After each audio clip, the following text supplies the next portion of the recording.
안녕하세요. 오늘 딥다이브, 여러분께서 보내주신 자료들 덕분에 아주 흥미로운 주제를 다루게 됐습니다. 50대 남성분들의 골반적은 관리, 그중에서도 좀 더 나아가서요. 그냥 앉아서 하는 케겔 운동 말고요. 우리가 매일 하는 거 있잖아요. 걷거나 뭐 계단 오르내릴 때 바로 그 순간에 이 골반적은을 어떻게 쓸 수 있는지 거기에 초점을 맞춰보려고 합니다. 단순히 뭐랄까 운동 방법을 아는 걸 넘어서요. 이걸 진짜 일상에 자연스럽게 녹여내서 코어 안정성도 높이고 더 나아가 삶의 질까지 개선하는 게 이번 딥다이브의 목표입니다. 자, 한번 제대로 펼쳐볼까요? 네, 반갑습니다.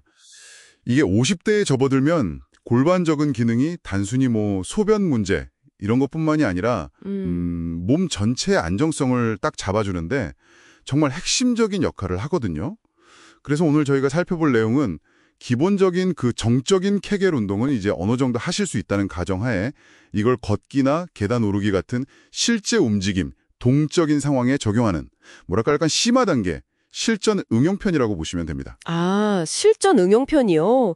듣고 보니 정말 중요하겠네요. 그럼 시작하기 전에 혹시 내가 이 골반적은이 좀 약해진 건 아닌가 하고 이렇게 셀프로 체크해 볼 만한 그런 신호 같은 게 있을까요?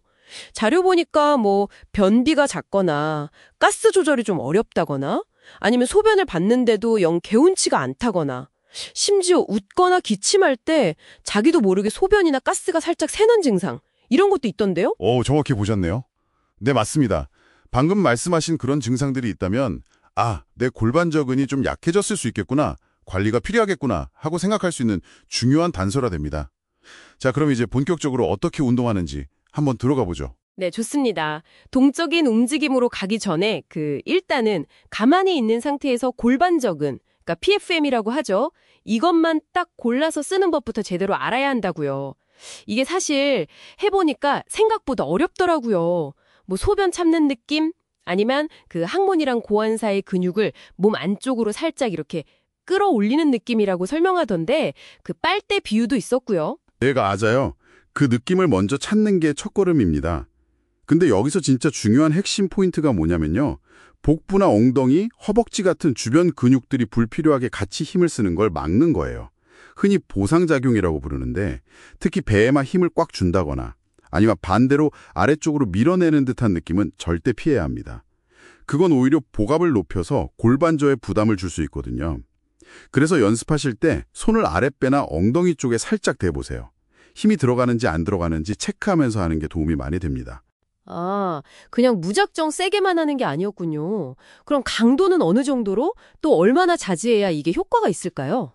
네, 처음에는 한 3초 정도 수축하고 3초 쉬고 이걸 반복하시다가 좀 익숙해지시면 점차 늘려서 10초 수축, 10초 이완까지 가는 걸 목표로 하시면 좋습니다. 횟수는 하루에 한 100회 정도 하면 이상적이고요. 근데 여기서 또 중요한 거, 강도는 최대 힘이 한 10%에서 20% 정도. 그러니까 아주 약하게 해야 한다는 겁니다. 숨은 절대 참으시면 안 되고요. 편안하게 호흡하면서 배꼽을 살짝 등 쪽으로 당긴다는 느낌으로 코어를 가볍게 활성화시키는 거죠. 이게 바로 동적 운동으로 넘어가기 위한 아주 중요한 기초 다지기가 됩니다. 네, 기초 다지기 확실히 중요하겠네요. 자, 그럼 기초를 잘 다졌다고 치고 이제 드디어 걸으면서 해볼 차례군요. 척추 탁 세우고 코어 준비하고. 그럼 걷는 중에는 어느 타이밍에 힘을 줘야 할까요? 걷기 중에는요, 발이 땅에 딱 닿아서 체중이 실리는 순간 있죠. 그 충격이 오는 시점이요. 그때 맞춰서 PFM을 역시 약하게 한 10-20% 강도로 짧게 탁 수축하는 겁니다. 이게 몸이 받는 충격을 흡수하고 동시에 코어 안정성을 높이는 데 도움을 줘요. 그리고 숨을 후 내쉬면서 수축하면 복압 조절에 더 유리하니까 그것도 기억해 두시면 좋습니다. 처음에는 5걸음 수축하고 5걸음 쉬고 이런 식으로 반복하시다가요. 좀 익숙해지시면 나중에는 1분 동안 쭉 수축하고 1분 쉬고 이런 식으로 지구력을 키워나갈 수도 있습니다. 오, 지구력까지요? 그럼 계단은요? 계단 오르기는 걷기보다 아무래도 힘이 더 들 텐데 이때는 PFM이 또 어떤 역할을 하는 건가요? 그렇죠. 계단 오를 때는 우리가 몸을 위로 밀어 올려야 하잖아요. 이때 코어를 단단하게 딱 잡아줘서 추진력을 효과적으로 낼 수 있게 돕는 역할을 합니다. 타이밍은 발을 계단에 딛고 몸을 위로 쭉 밀어 올리는 바로 그 순간. 이때 엉덩이 근육, 그러니까 둔근이랑 같이 PFM을 수축하는 거예요. 강도는 걷기 때보다는 조금 더 한 20, 30% 정도로요. 이 엉덩이랑 PFM이 같이 협력해야 하체 힘을 효율적으로 쓸 수 있거든요. 그리고 몸을 다 밀어 올린 후에 다리가 공중에 뜨면 자연스럽게 이완하고요. 그리고 오를 때 허리가 너무 뒤로 꺾이지 않게 자세 유지하는 것도 중요합니다. 그렇군요. 올라갈 때랑 내려갈 때랑 또 다르네요. 내려갈 때는 특히 무릎에 부담이 많이 간다고들 하잖아요. 그럼 이때 PFM 역할이 더 중요해지는 건가요? 맞습니다. 정말 중요한 포인트인데요. 내려올 때는 충각 흡수가 핵심이에요. 그래서 여기서 정말 중요한 건 바로 타이밍입니다. 발이 다음 계단에 닿기 바로 직전부터 시작해서 닿는 순간까지 미리 PFM을 수축시켜서 충격에 대비해야 한다는 거죠. 이걸 전문 용어로는 선행적 수축, anticipatory contraction이라고 하는데요. 이게 반사적으로 착 이루어져야 골반이란 척추를 효과적으로 보호하면서 충격을 부드럽게 흡수할 수 있습니다. 착지할 때 그 끌어올리는 느낌을 계속 유지하면서 부드럽게 내려오는 거죠. 그리고 이건 정말 강조해야 하는데요. 만약에 무릎 통증이 있거나 다른 관절 질환이 있으신 분들은 계단 운동 자체를 피하시는 게 맞습니다. 이건 매우 중요해요. 와, 듣고 보니 정말 섬세한 조절이 필요하네요. 이걸 뭐랄까 매일 꾸준히 하려면 어떻게 습관을 들이는 게 좋을까요? 이게 또 작심삼일 되기 딱 좋잖아요. 네. 좋은 질문이십니다. 가장 효과적인 방법 중 하나는 이미 매일 하고 있는 다른 행동에 이걸 엮는 거예요. 예를 들면 양치질 할 때마다 한다거나 아니면 대중교통 기다릴 때, TV 볼 때 이런 식으로 딱 정해놓고 트리거를 만드는 거죠. 아니면 훈련 일지를 간단하게라도 쓰는 것도 꾸준히 하는데 도움이 많이 됩니다. 보통 한 3주에서 6주 정도 꾸준히 하시면 근육이 좀 강해지는 느낌이 들기 시작하고요. 한 3개월에서 6개월 정도 지속하면 실제 기능적인 개선 효과를 체감하실 수 있을 겁니다. 그렇군요.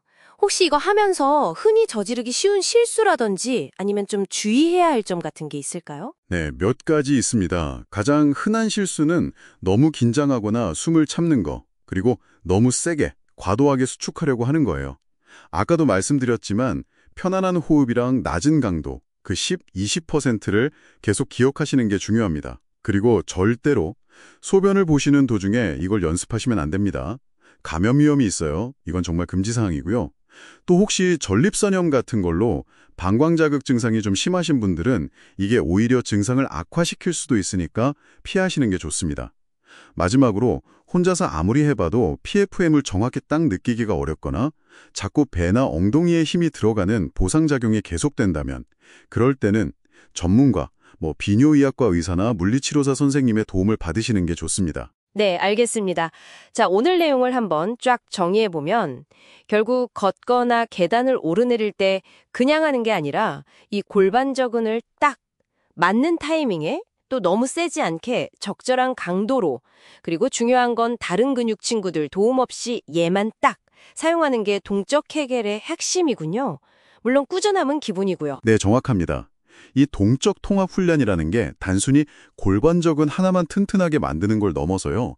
우리 몸의 코어 시스템 전체가 조화롭게 작동하는 능력을 키워주는 거거든요. 이게 결국 50대 이후에도 활기차고 건강한 생활을 유지하는데 정말 중요한 밑거름이 될 수 있습니다. 그러니까 오늘 말씀드린 안전수칙들 잘 지키시면서 꾸준히 실천하는 것이 무엇보다 중요하겠습니다. 네, 오늘 정말 50대 남성분들의 건강한 코어를 위한 아주 유용한 정보들을 깊게 파헤쳐 봤습니다. 이렇게 골반저근과 코어 안정성이 강화되면 이게 혹시 균형 감각이라든지 아니면 다른 운동 능력 같은 우리 몸의 다른 부분에는 또 어떤 긍정적인 연쇄 효과를 가져올 수 있을지 한번 각자 생각해 보시는 것도 재미있을 것 같습니다. 다음 뒷다이브에서 또 흥미로운 주제로 찾아뵙겠습니다.